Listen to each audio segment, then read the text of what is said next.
Hello, Scorpio, Sun, Moon, Rising, and Venus Signs. Kamusta kayo? Sana po'y nasa mabuti kayong kalagayan. Welcome back po sa Star Tarot. At kung bago kayo rito, welcome din po kayo. Please subscribe, like, share my videos, and leave me a comment kung nakaresonate po kayo. Thank you. So, first card ni Scorpio, we have responsibility. Sabi dito, take responsibility for your own happiness. Kaya hindi natin talaga kailangan or hindi dapat no na ilagay natin yung susi ng ating happiness sa bulsa ng ibang tao, 'di ba? Kasi we can't depend on other people at all times, 'di ba? Hindi naman po pwede na umasa tayo sa iba no para pasayahin tayo or para maging kailangan natin ng isang bagay or isang tao para maging masaya tayo, hindi ba? Um, we need to take responsibility for our own happiness. At saka in the first place, yung happiness is a choice, 'di ba? Kung pipiliin natin na maging masaya tayo, pag decision na natin na I want to be happy, then we will be happy. We will do things no, na makakapagpasaya sa atin. Pero kung meron man mga bagay, no, meron mga dumadating na bagay sa buhay natin, tao or sitwasyon na nakakapagpasaya sa atin, then we have to be grateful for that kasi bonus na yan. Bonus na lang yan para sa atin na na napapasaya tayo no, ng mga bagay or sitwasyon. But we can't rely on on things no and other people for us to be happy, 'di ba? So what else? We have angel of wisdom, pursue knowledge and spiritual growth. Po pwedeng ang iba sa inyo mag-aaral or po pwedeng magre-research or po pwedeng may mga bagay na may mga na ah, practical na mga pamamaraan ano para matuto, 'di ba? Kung anumang bagay 'yan, no? Anumang mga kaganapan sa buhay, yung gano'n. So, what else? We have Archangel Michael. Michael provides protection and strength. So, this is a reminder para sa inyo na kaya always pray, no?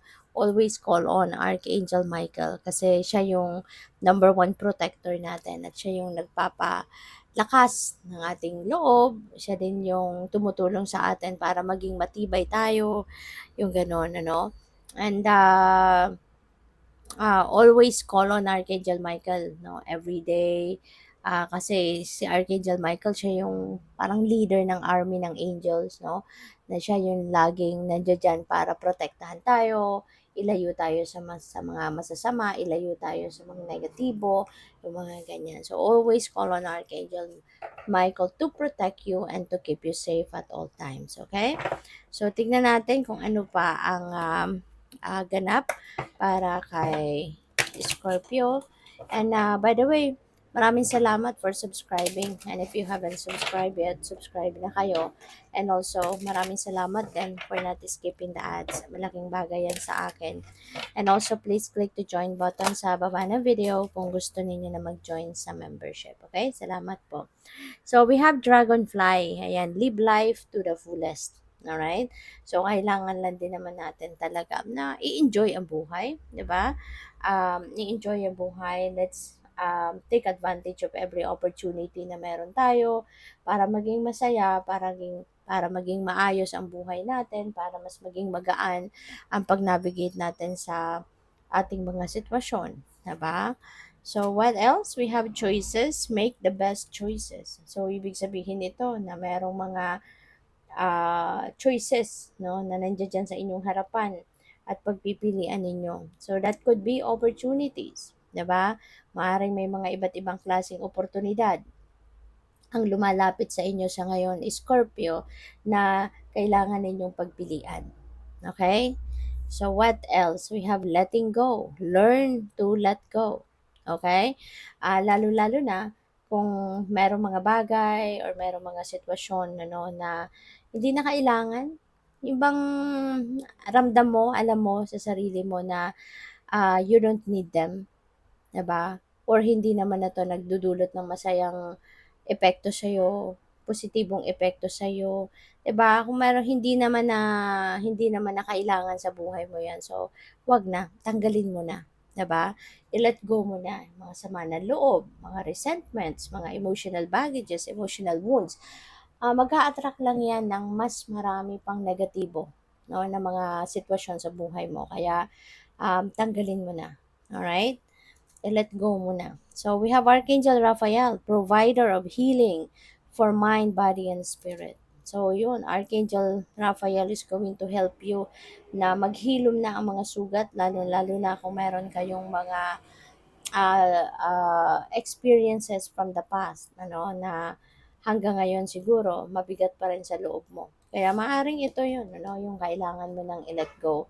Tutulungan ka ni Archangel Michael na maghilom na ang iyong puso, 'di ba? I-release mo na kung ano man ang nagpapahirap sa inyong kalooban, nagpapabigat ng inyong dibdib, nagpapasikip ng inyong isipan. It's about time na for you to release it. It's about time na for you to let it go, 'di ba? And para na makapag-move on ka na. Archangel Raphael is going to help you heal, okay? From that siguro hurtful na sitwasyon ng pinagdaanan mo diyan, okay? So, and even physical body ninyo, 'di ba? Maaari na meron din kayong mga physical ailments na pinagdadaanan, maaring may mga bagay kayo nararamdaman sa katawan na pinapagamot ninyo, and Archangel Raphael is also going to help you, no, with her healing energy, 'di ba? Ibibigay din niya 'yan sa iyo, ipapadala niya 'yan sa iyo para tuluyan ng maghilom din at magamot na yung mga sugat sa puso mo at magamot na yung mga nararamdaman mo sa katawan. Okay? So, we have originality, blaze your own trail. Ayan. Be authentic, no? Be authentic. Hindi pwede yung gaya-gaya. Kung ano yun sa tingin mo ang makakapagpasaya sa'yo, ano sa tingin mo yung makakapagdala sa'yo sa tagumpay, yun ang gawin mo. Okay? Gawin mo. Be original. Diba? Gamitin mo yung sarili mong talino, sarili mong galing, sarili mong capabilities para mapag-isipan at magawa mo kung ano yung nararapat mong gawin para marating mo, 'di ba? Or ma-achieve mo kung ano man ang mga bagay na gusto mong ma-achieve. Okay? With your own efforts, with your own ideas. So we have competition, summon courage and self-confidence. Okay? So maging matatag ka, maging matibay ang inyong loob at magtiwala ka sa inyong sarili, magtiwala ka sa inyong kakayanan at kaya mong mapagtagumpayan ang kung ano man ang competition na ito. Rivalry, ganyan, no? Pupuwedeng sa trabaho 'yan, baka pupuwedeng may contest, pupuwedeng rivalry 'yan sa posisyon sa trabaho, pupuwedeng gano'n. Okay? So, good luck. Thank you for watching. Love and light. Namaste.